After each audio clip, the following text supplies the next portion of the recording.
Kas trečias postas yra reklama. Žmonės žiūri tai, kas jiems yra įdomu. Ir kartais tai yra reklama.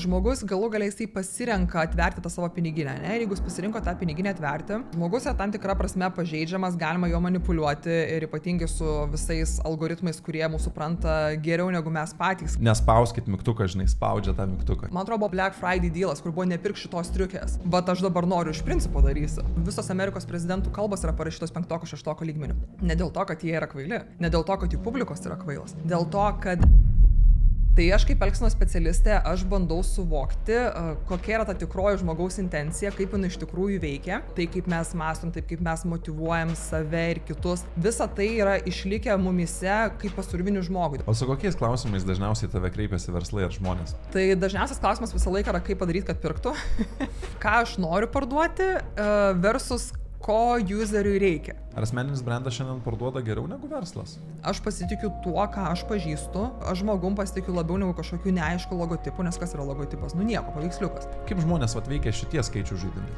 Tai su skaičių žaidimais irgi pricingas yra absoliučiai visa atskira didžiulė tema, nuostabi tema, labai įdomi. Jeigu su tuo kažkas dirba, užsiema, tai čia yra aukso klodai.